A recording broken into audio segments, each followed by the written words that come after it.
Well, if I could change anything about hip hop, the one thing I would change is the lack of black support.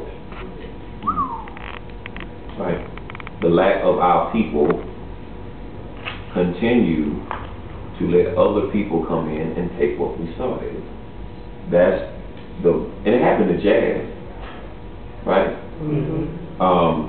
Even from an education standpoint, we had the hardest time keeping that class at North Carolina Central. But Duke opened up open arms for it, right? I get more lecture opportunities at Ivy League schools than I do in black schools. We got 11 black schools in the state of North Carolina.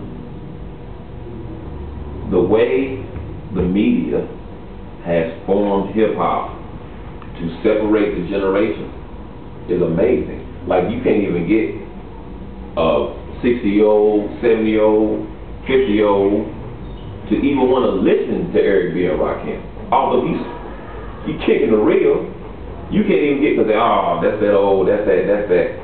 They don't even want to listen because all they see is B, right?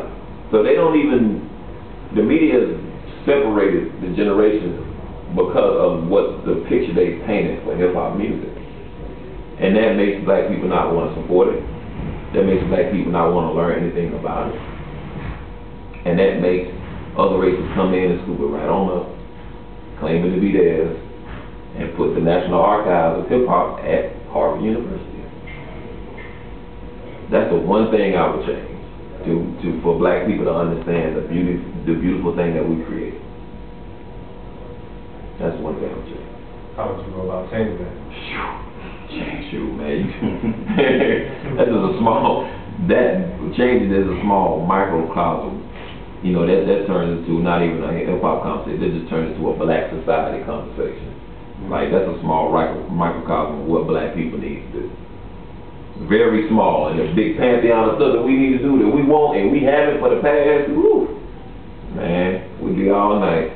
But, you know, we just got to do it one at a time, man. I think putting it in academia would change it. Getting our elders, because Jeff Johnson's a good friend of mine. One thing he said in a panel, and he said, we got old people and we got elders. There's a difference. Getting our old people to understand what time it is. Roy Ayers is an elder. He knows what time it is to come to hip-hop. Your average old person, they just old and mad about it. No, I don't hear that. That's noise, blah, blah, blah, blah. Yeah, this same noise is the same person that taught me about Carter G. Woodson. I sure didn't learn about elementary school. People I learned about King and Tubman and maybe Malcolm X, maybe. But Chuck D taught me about Carter G, and I didn't know who Steve Biko was. Never heard of Steve Biko until it was on Midnight Marauders. So the same music that you curse gave me a black history lesson every day in my room. And that's the thing, the old people from that, you don't know what we went through, you don't know what, you know what, I don't, but Chuck D told me all about it. And I can't even get you to understand that. That's the biggest problem we got. So if we get it in academia and change these old cats' minds, then we'll be straight. That's going to take some work. And it don't help when we got people out there that sound like they can't even read when they rap. You know? I'm sorry, I don't want to monopolize, but you said the academia. I think that's very important. Do you think, because you kind of brought a parallel between black history and hip-hop and academia, like, do you think it's very important to fuse those two? I guess, and Black History Academia? Black History Academia and hip-hop.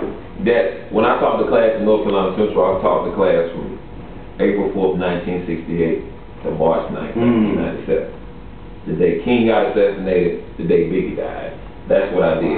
And the reason why I did it is because if you really look at it, especially in high school, even sometimes college, man, after King died, you really don't hear a lot about black history.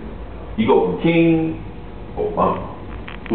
Like you jump. Like you don't hear nothing what happened in the 70s, Fred Hampton, none of that stuff. You don't hear it. So what I did